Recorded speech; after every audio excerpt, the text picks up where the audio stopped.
Hey Soul Warriors, it is Tara and I am live going with 28 Days of Peace. If you missed my post yesterday, my live video, I talked about how about a month ago I did 28 days to get to the other side of some stuff that I was struggling with. An old relationship, an old friendship, an old job, a bunch of things all wrapped up into one. And so I committed to myself to do the work because it's the only way through it. And I was thinking about when I was doing it that I should share it with all of you, but then I realized I was splitting my energy by trying to focus on how I could teach what I was doing, or at least mirror what I was doing out to the community, instead of just doing it for myself, because finding peace is a really internal job. It's not external. So my 28 days is over. I've taken about a week to just kind of decompress and sit with it. And then I felt moved to start sharing it with all of you. So this is day one. One of the things I did is I wanted to make it really simple and easy for myself. So I spent like 5 minutes each day listening to something that, peaceful music, some sort of meditation on peace, something that meant peace to me, like reading something about peace, to start reprogramming my mind towards that end goal. And let me just tell you how I arrived at peace. So on the very first day, I'm like, what is it about that person, that friendship, that job? What is it about that thing, whatever it is for you that you struggle to move past? What is that missing piece? Like, why am I holding on to that story and that thing so freaking tightly? And why can't it just fucking move on? And then I realized like pretty instantly that it wasn't really the person, and it's not really the job. It's not really the ex-friend or anything like that. What was really missing was a part of me. A part of me that like lit up when I was in a job that I loved, or lit up when I was in a friendship or relationship that I loved. So it was almost like losing a part of myself, and it was also building doubt in me of my choice of friends and lovers and jobs, and how long I stayed in them, how many chances I gave them. And how much I compromised my own integrity in order to stay in something that wasn't healthy for me anymore. So it wasn't that I was missing him, her, or it. It was that I was missing a part of me. So it wasn't them. It was my magic that I was missing. Because when I was thinking about how I felt betrayed and separated and alone and all these feelings that I didn't really like.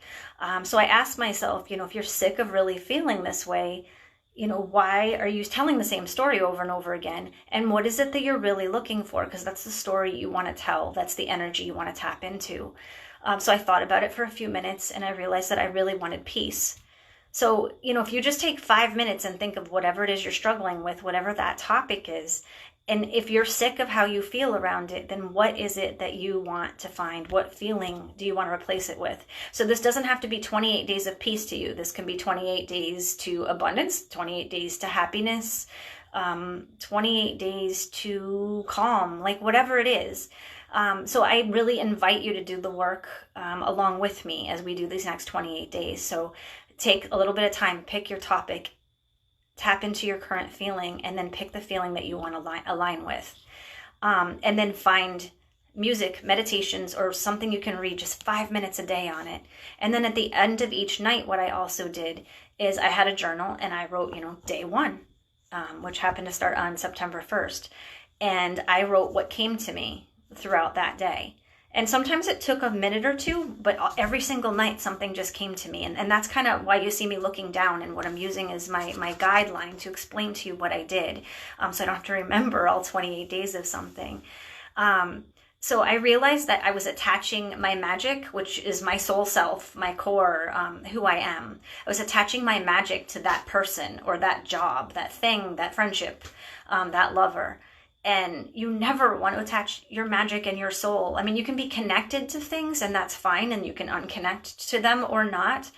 But that core has to be inside of you. So for me to try to recapture that passion, that job, or that relationship was me looking outside of myself. So there was no way I was ever going to find peace in my heart and peace in my soul by looking at these outside things and beating the drum of these old stories, of these old relationships, old jobs, and that type of thing. So attaching your magic to experiences and to objects instead of to yourself is a common thing. So calling that magic back to you, calling your energy back, your core self back to you is the key to all of that. And that was the big thing that I realized on the first day, that I felt unplugged. So I wanted to plug back in. And I know I want to feel peace. But I know we can be like, I'm plugged into this, but I want to now plug into peace. And how the fuck do you do that? It's you plug back into yourself. So I called my energy back. I owned who I was. I owned parts of myself in that job, in that relationship. I looked at the good things in those jobs, in those relationship friendships. And then I called all that energy, the good energy, back to me, and all the energy that needed to move on, I let it go back to wherever it needed to go.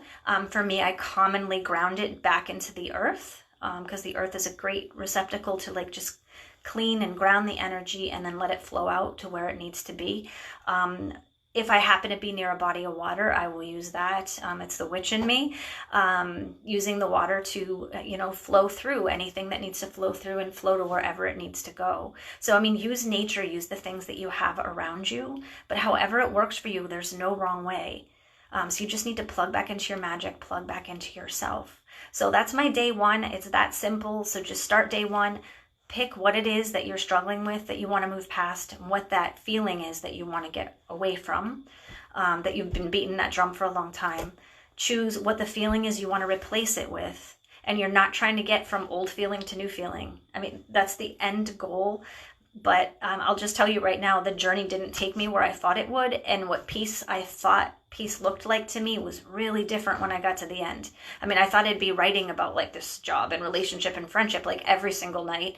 And that was so far from the truth. It was really interesting as I went through it. So don't get attached to what the outcome looks like. And don't try to go from, lonely, disconnected, disregarded, betrayed, separated, to peace. Go from all those bad feelings that you don't want to feel anymore back into yourself. Stop looking at all that outside crap that didn't serve you. You can't change it. It's in the past, and pull it back in. Present moment. I'm okay right now. I'm not in those situations anymore right now for a reason.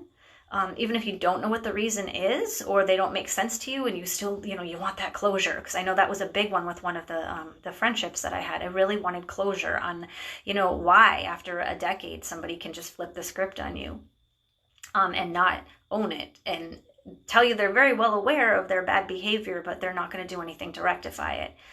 That was a really hard one for me. But it's not about me, it's about them and their behavior. And I was integritous in my job. I was integritous in my relationships. If any time I realize I'm not integritous, I do my damnedest to fix it if I can. And if not, I bless and release. I forgive myself, make amends the best I can, and I move on. So just tap back into you, call your magic back, and I will see you tomorrow evening for part 2, day 2 of 28 Days to Peace, or whatever it is that you are looking for. Good night, Soul Warriors. Thank you for watching, and I'm really excited to be on this journey with you. Have a good night.